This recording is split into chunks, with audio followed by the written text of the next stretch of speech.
Soft, haunting wind sound fades in. Pause for effect. The wind carried dust like old regrets, sweeping through the town of Welton, with the hush of things long buried. It was late afternoon, that silver hour, when shadows stretched thin, and everything golden turns brittle at the edges. Callum Hayes stood with his back to the warped post of the saloon porch, arms crossed, boot resting on a half-crumbled hitching rail, watching hell take the shape of an auction block. What kind of man stands by when innocence is sold like cattle? Stay with True Story to find out. He hadn't come to Welton for trouble. He hadn't come to save anyone. But some things find you, no matter how far you ride. The sisters stood still on the platform, three of them side by side, stripped of hats, gloves, and dignity, like they'd been plucked from their home and set under glass. Each wore a faded calico dress, cinched tight at the waist, their only protest, perhaps, against the spectacle of being sold.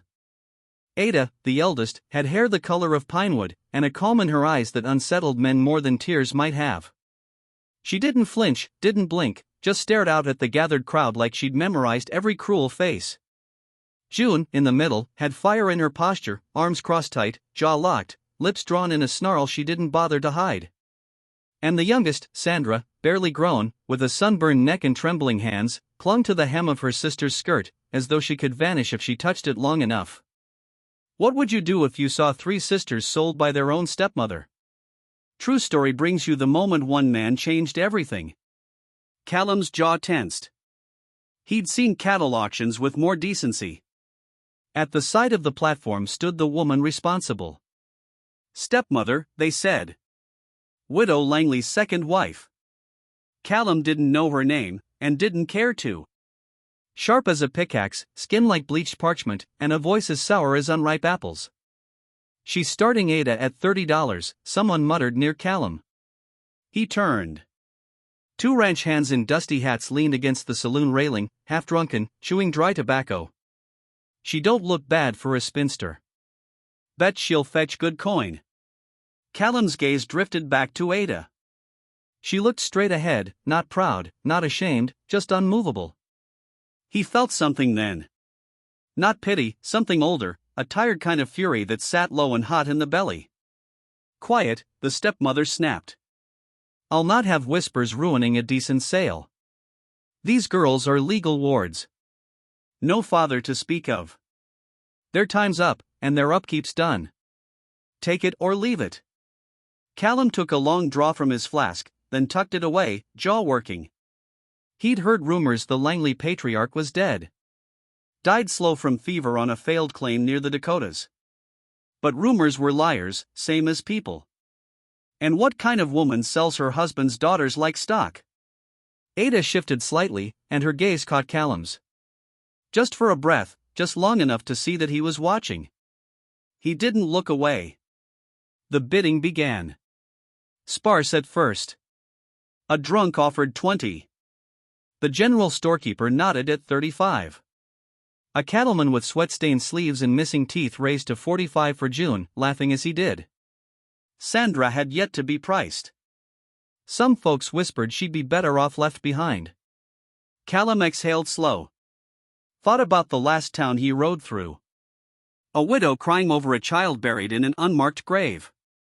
Thought about his mother, whose hands shook after every winter, who'd begged for firewood with frost on her cheeks. Then he stepped off the saloon porch. Boots thudded over dry earth. The crowd parted just enough to let him through. A few men narrowed their eyes. They knew him, or thought they did. Long hair, sun-leathered skin, a scar under his left cheekbone, like a red thread that never healed. He wasn't a preacher.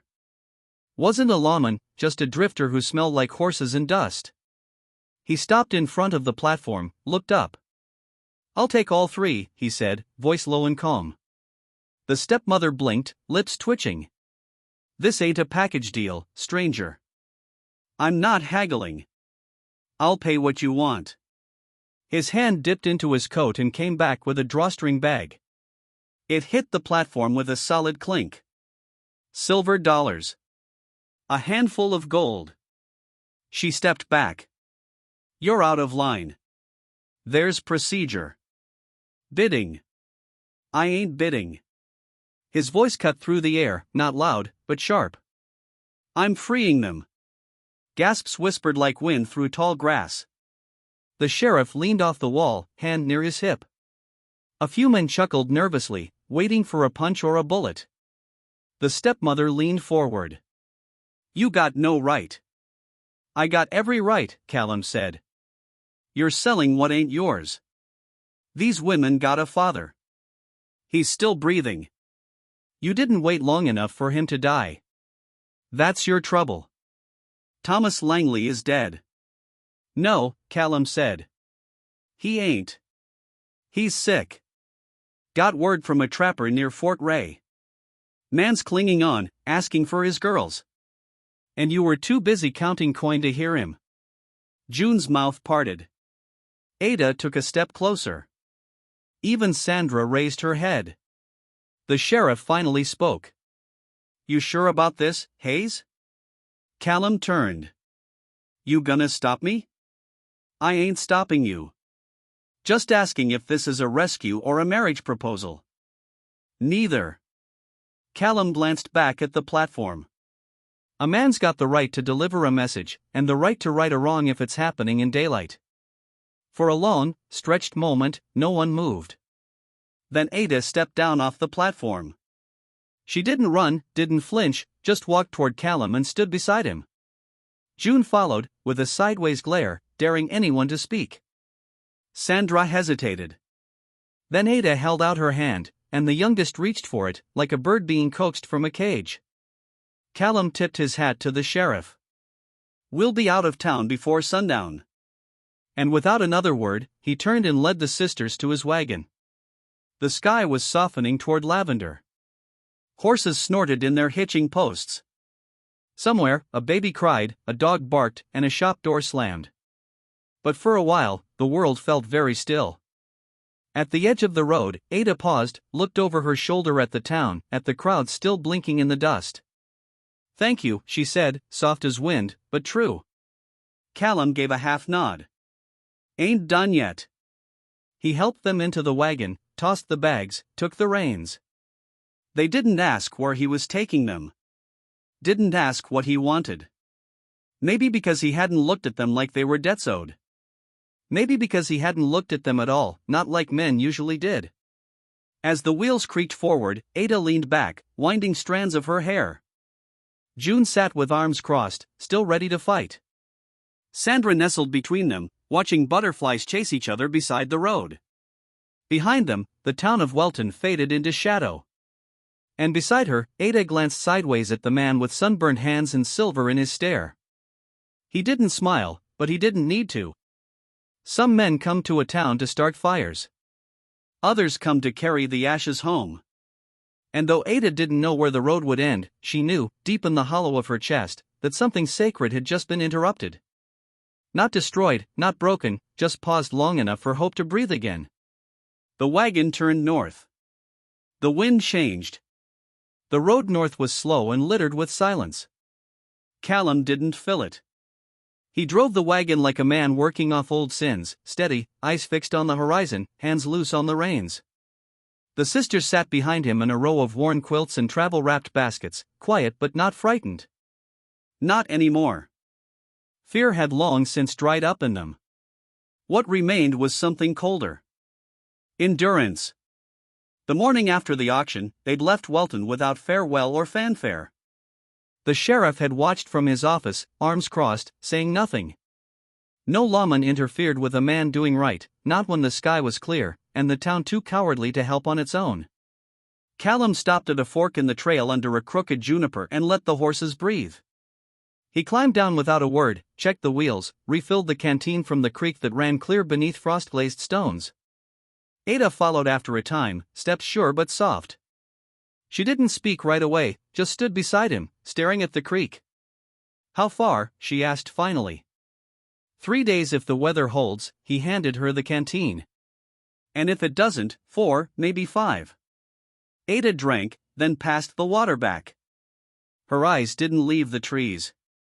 Is it true? She asked. About our father? Callum nodded. Far as I know. He's sick. Some say dying.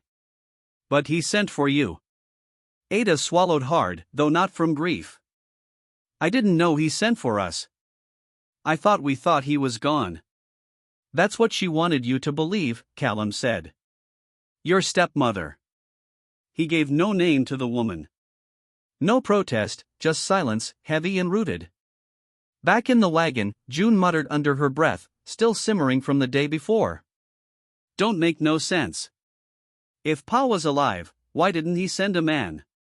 Why send a trapper with word, not come himself? Maybe he couldn't ride, Callum said, climbing back up. Maybe he figured word would be faster than legs. Or maybe he don't want us anymore, June spat. Maybe he thinks we're ruined. No one's ruined, Ada said, voice low but clear. We're just tired. Sandra, curled near their feet with a knitted shawl drawn up to her nose, asked, will he know us? Ada didn't answer, but she laid a hand on Sandra's hair, slow and firm.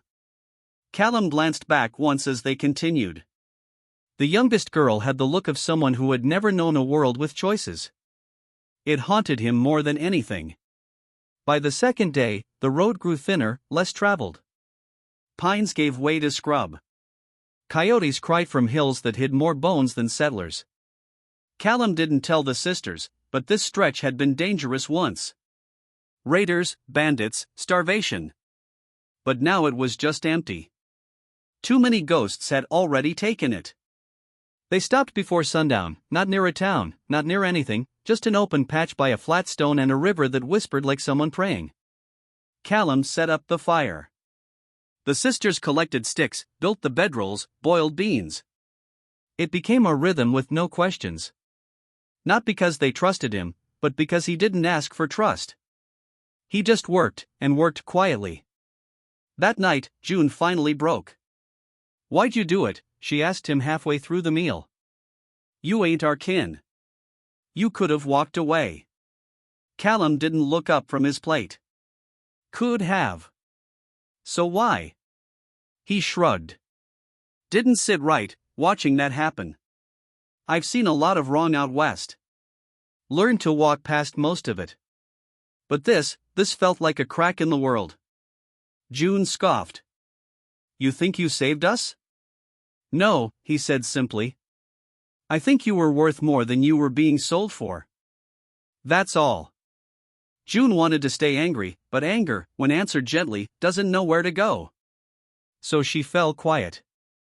Later, when the fire burned low and the stars came out like silver seeds scattered by a giant's hand, Ada sat beside Callum on the edge of the stone. She'll come after us, she said. She has pride. She won't, Callum said. She has reputation. That's what she's more afraid of losing. Still, Ada said. You bought us. I paid to end something, he replied. Not to own anyone. You don't owe me. Ada studied him in the firelight. His hair gleamed gold at the ends, his jaw unshaven but clean-cut, eyes shadowed but not cold. He didn't wear righteousness like a badge. He just wore weariness, like an old coat. My father, she whispered, more to herself than to him. He was kind once, carved us toys, sang when he thought no one heard. Then he changed, after Mama died. Callum stirred the fire with a stick.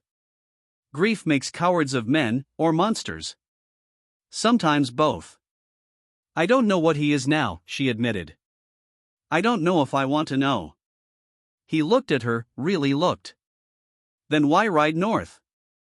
Ada hesitated. Because even broken things deserve the chance to finish their stories. The third day, Sandra fell ill. Not badly, a fever, maybe nerves. But her cheeks turned red, and her breath short. Ada soaked a cloth in cool river water and pressed it to her forehead, while June chewed at her nails and threatened the sky. We should stop, June said.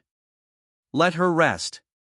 We stop now, Callum said, we lose the daylight. There's a cabin ahead, half a day's ride. It's safer than camp.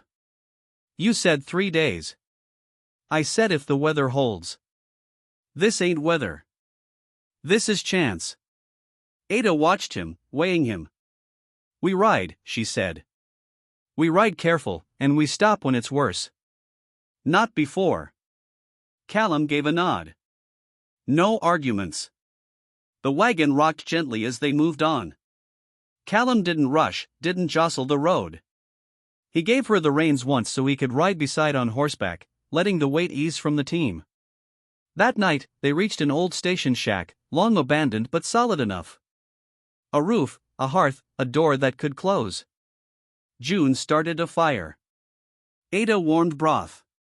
Callum checked the windows and fixed what he could with hammer and nail. As the night deepened, Sandra's fever broke. She lay still, damp with sweat, eyes blinking open just enough to find her sisters.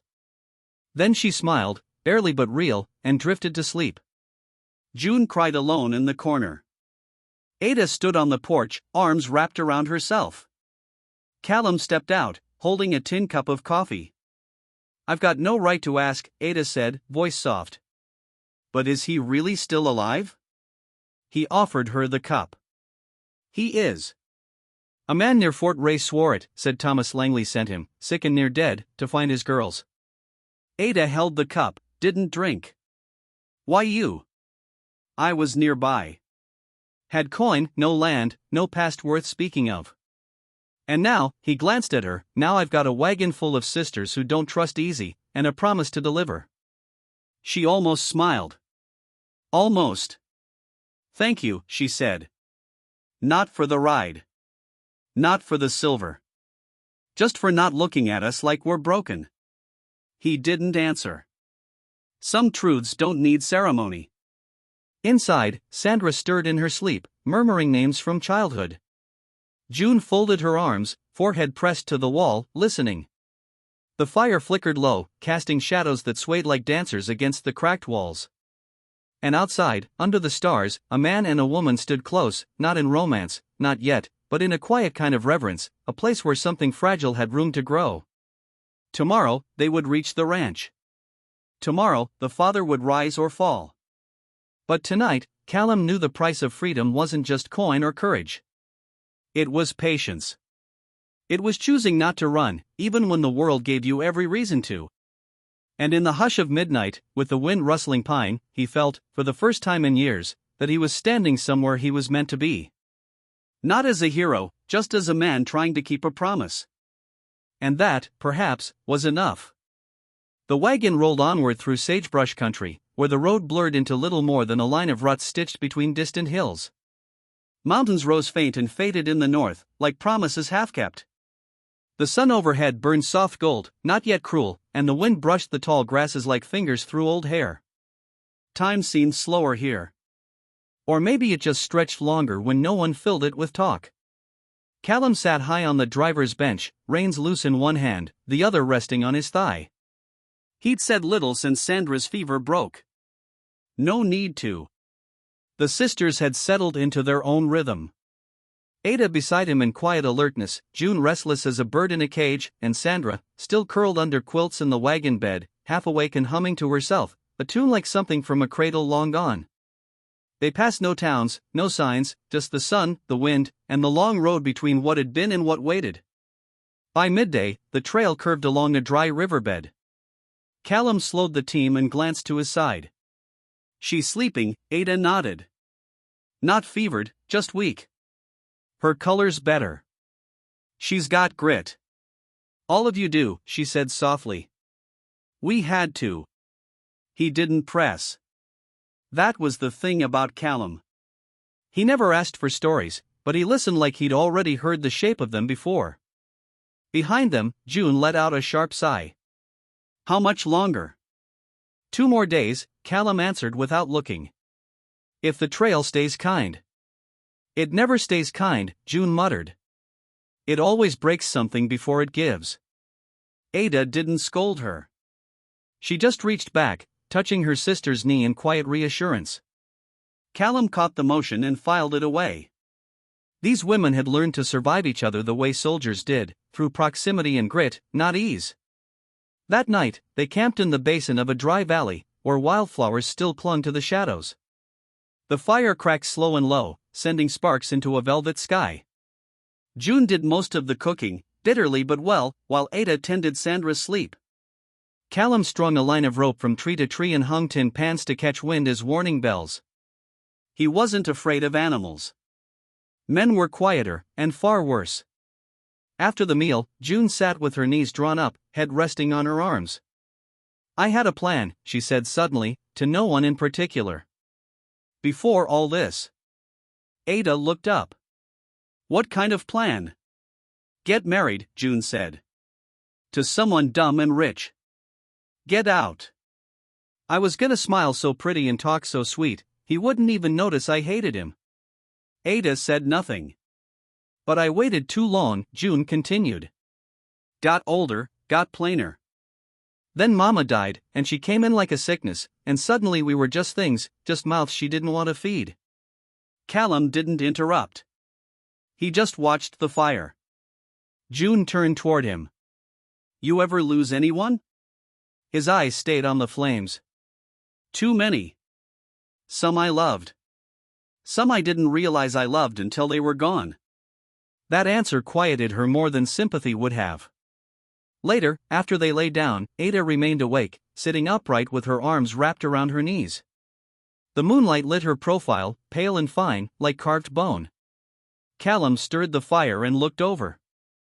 "You never sleep, do you?" "Not when someone's got to watch the night." "I'm here." "You'll sleep, too." "I don't sleep much," he said. "Not real sleep." Ada didn't ask why, didn't offer comfort. She just nodded, like she understood. After a pause, she said, "I used to dream about a house, just a little one. 2 windows, a door that doesn't creak. Nothing fancy." He didn't laugh. "That's a good dream," he said. "I stopped dreaming after Sandra got sick the first time. Before all this, she almost died. June was too angry to help, and I was too young to do it right, but I tried. I sat up all night with her and told her stories I made up on the spot." She remembers that. Callum said, "She does." "Last night, in her sleep, she said, 'Tell me the one with the bluebird and the snow.' Thought it was just fever talking." Ada turned her face toward the dark. "It was real, the story. I made it up so she'd believe something beautiful could survive winter." Callum looked at her for a long moment. "You do that for everyone, don't you? Make them believe something beautiful can survive?" She shook her head, but there was no denial in it, only the weight of someone who'd carried others too long. The next day dawned hard and dry. Wind picked up from the south, rattling the wagon cover and throwing dust into every crevice. The trail turned rough, snaking along the edge of a rock shelf, and the horses spooked at every gust. Callum's hands were firm on the reins, jaw tight, scanning the ridges like a man who knew what could go wrong and how fast. Halfway through a stretch of jagged descent, the rear wheel gave a lurch and cracked. "Hold on," Callum muttered, reining in. The wagon groaned to a stop. He jumped down, inspected the damage. The outer rim had splintered, not beyond repair, but enough to halt them. "We'll need to camp early," he said. "I can fix it. Just need a few hours." June kicked the ground. "Of course." Ada climbed down without complaint. She lifted Sandra gently and carried her to the shade. Callum watched the way her arms shook just slightly as she lowered her sister to the blanket. He noticed, but said nothing. By dusk, the wheel was mended, and the fire built again. The horses were calmer, the sisters quiet, and the air cooler. That night, Ada sat beside him again. The quiet between them was familiar now, not empty, just deep. "You're not what I expected," she said after a while. "What did you expect?" "A man with that kind of anger. Hair too long, voice too low. I thought you'd be cruel or careless." "You're neither." "I've been both," he said. "Not proud of it, but I'm not clean." "I'm not looking for clean," Ada said. "I'm looking for true." Callum's mouth curved slightly, more weariness than amusement. "True's a hard thing to keep hold of out here." She looked down at her hands. "You're not riding us north just for honor." "No, then why?" He stared into the fire. "Because my mother once gave a boy bread and clean water when his own folks turned him out." She said, kindness should be a road people can walk back to. Ada folded that sentence into herself, like a letter meant to be reread. They didn't speak again that night. The next day, the trees changed, greener, closer, more alive. The air tasted like pine and damp earth, and for the first time, the trail felt like it was leading towards something, rather than away. Sandra sat up straighter. June smiled, once, almost shyly, when a fawn darted across the road. And Callum, for all his silence, looked a little less like a man outrunning ghosts. As they crested a ridge just before sunset, Ada leaned forward, peering into the valley ahead. There, she whispered. That's the place. Callum nodded. We'll reach it tomorrow. She said nothing more, but her hand, resting on the edge of the seat, stayed near his a second longer than it needed to. And though he didn't touch her, didn't even glance her way, he felt the warmth of her presence, like a steadying thing, like a memory beginning to bloom. Behind them, the road stretched long and dusted with sorrow. Ahead, a father waited, not for forgiveness, not for answers, just to see what remained. The cabin appeared through the trees, like a memory returning. Weathered wood, a porch sagging on one side, smoke trickling faintly from the chimney, as if the fire inside had been burning slow and steady for far too long. No fences, no livestock, just wild growth curling around the steps, like nature had nearly taken it back before someone remembered to live. Callum pulled the wagon to a stop at the edge of the clearing. The horses tossed their heads, impatient from the climb, but quieted under his firm hand. He sat still for a moment, watching the front door. It's real, Ada said beside him. Her voice was soft, steady, and beneath it, something trembling. He glanced at her. You ready? She didn't answer, just stepped down, her boots crunching dry needles and pine cones, her eyes locked on the door, like it might vanish if she blinked. June followed, slower, arms crossed, shoulders squared. Behind them, Sandra sat upright, color returned to her cheeks, but her expression unreadable. She stared at the cabin with the gaze of a girl trying to find pieces of herself in the place that made her. They hadn't knocked. They hadn't spoken. They simply stood at the foot of the porch, three daughters, grown but bruised by the years, and waited for something to come out and name them. Callum stayed by the wagon. After a long stretch of silence, the door creaked open. A man stepped out, leaning heavily on a carved stick. He was thin, hollowed out. His beard was streaked with gray and gold, and his clothes hung from him like he borrowed them from someone stronger, but the eyes were unmistakable, clear, flint-cold, and full of stubborn light. Thomas Langley looked at his daughters and said nothing. Ada stepped forward first, slow and careful, as if approaching a wild thing. She stopped at the bottom stair. We thought you were dead, she said. His mouth twitched, not quite a smile. So did I. June's breath hitched. Sandra gripped Ada's skirt again, just like she had at the auction. Thomas looked at each of them in turn, his face unreadable. Then he sat down on the porch bench, breath wheezing just a bit. You came. We shouldn't have had to, June said. Her voice was sharp, but her hands trembled. You didn't, he replied. But I'm glad you did. Ada's voice softened. Did you send someone? He nodded. Name was Carter. Trapper. Said he passed through Welton, could carry a message. He did, Callum said from behind them. Eventually, Thomas turned toward the voice, squinting into the light. And who are you? Callum stepped forward, hands resting lightly on his belt. Just the one who made sure they got here. Thomas studied him a moment. Then, with effort, he stood again and made his way down the porch, step by step, until he reached Callum and held out his hand. Then I owe you more than I can say. Callum shook it. Don't owe me anything. Just tell them the truth. Thomas looked past him at the wagon, at the dust still clinging to his daughter's hems. I would have come myself, he said, voice quieter now. But I was fevered. Couldn't ride. Could barely breathe. I didn't know what she'd done. Your stepmother. I trusted her too long. No one expects a dying man to rescue anyone, Ada said. But we do expect him to know who he's left behind. He flinched, like her words had a weight. I was a fool. I buried your mother and didn't know what to do next. So, I did nothing. That's how cowards live. Ada looked down. We needed you. I know. A long pause followed. Wind moved through the trees. Birds flitted from branch to branch, as if too polite to interrupt. June stepped forward at last, arms tight across her chest. You look small, she said, like the man we remembered just stepped out of your skin. Thomas smiled faintly. I suppose I am smaller now, but I hope what's left is worth keeping. He turned toward the cabin, then paused. Come in, please. All of you.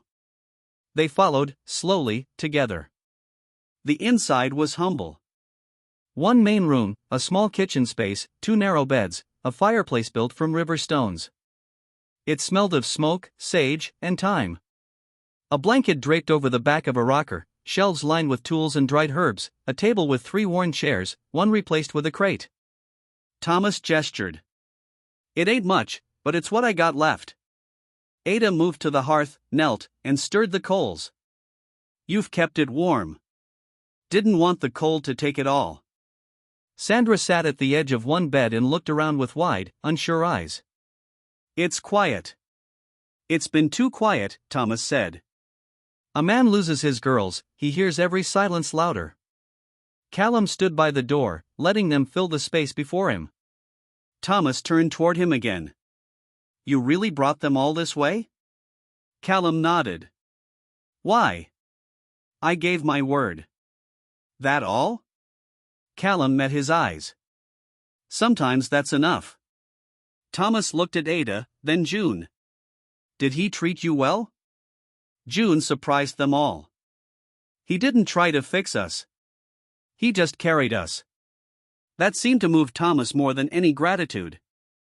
They ate a simple meal that night.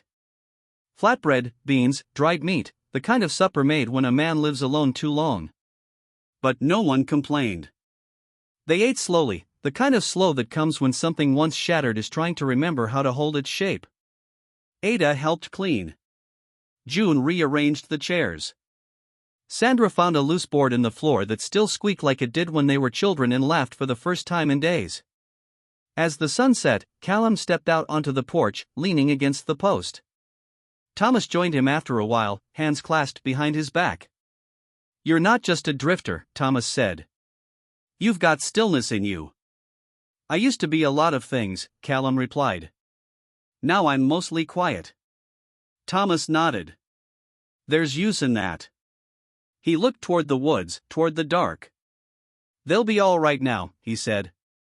Won't they? Callum didn't answer right away. They're strong, he said at last. But strength ain't enough. They need a place to rest, to choose what comes next without someone forcing their hand. Thomas's jaw tightened. I gave up my right to lead them. Then don't lead. Just walk beside them. Inside, Ada tucked a blanket around Sandra, then rose and walked out into the night. She paused beside Callum, folding her arms against the chill. He's different, she said. Callum nodded. So are you. She turned to look at him. Will you stay? He didn't speak. I'm not asking for forever, she said. I just don't want the quiet to feel hollow again. He met her eyes. I'll stay as long as I'm welcome. Behind them, the cabin glowed with lantern light. June was humming something old. Thomas had pulled out a wooden box from under the bed and was holding a faded ribbon in his hands, like it was made of breath. Ada looked out toward the dark and whispered, "This place feels like it stopped waiting." Callum touched the brim of his hat. Then maybe it's time it started living. She didn't say anything more, but she stood beside him, and the wind didn't feel cold. Tomorrow would bring decisions, rebuilding, maybe goodbye. But tonight, something sacred had been returned. Not fixed, not perfect, just forgiven. The sun rose soft over the Langley cabin, turning the dew silver on the grass and staining the trees with honey-colored light. Birds sang. A fox slunk by the tree-line and vanished. The land looked gentle, as if it had forgotten the storms that once lived there. Inside the house, a slow bustle had begun.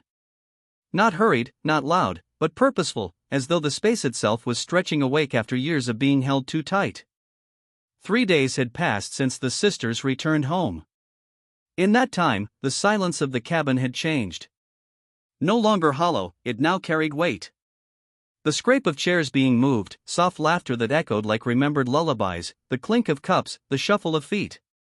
Thomas Langley, pale but stronger, now moved without the cane during short hours of the day. His face, still sunken in places, had filled slightly with the kind of life that comes when purpose returns. He no longer sat by the fire all day. Instead, he walked the land behind the cabin in the early mornings, dragging a rake or hammer or rope, just for the feel of usefulness. Ada had taken over the hearth, not out of obligation, but instinct. June had found herself drawn to the shed, where her stubbornness found peace in straightening tools, stacking firewood, fixing hinges. And Sandra, bright-eyed once more, spent hours by the creek, talking to the sky like she'd been waiting years to tell it her stories. Callum had not left. He hadn't unpacked either. His bedroll still sat by the door, and his saddlebags remained just within reach. But each morning, he fetched water, chopped wood, mended fences. He didn't ask for a place. He simply took care of the ones who lived there. Then came the letter. A writer passed through from Fort Ray, bringing a parcel wrapped in oilskin, and a folded envelope scrolled in the familiar hand of the Welton preacher. Thomas opened it with shaking fingers. And when he'd finished reading, he laid it on the table and sat very still. Ada picked it up. She read the words, her mouth a firm line. "They're asking if it's true," she said. "If we were sold, if we're alive, if we've come home." They heard, June muttered from the doorway. Of course, they heard. That town lives off gossip. Ada didn't speak. Then Thomas said, slowly, "They want to send a witness. The preacher says there's been talk of scandal, that the marriage ledgers are unclear, that the stepmother claimed we were lost, runaways, dangerous. He wants to know if things should be set right." Sandra looked up from her stool. "What does that mean?" Thomas looked to his daughters, and then to Callum, and said, "It means we can either stay silent, or we can make the story louder than the lie." That night, the fire burned low, but no one wanted sleep. The sisters sat together on the rug, their shoulders touching.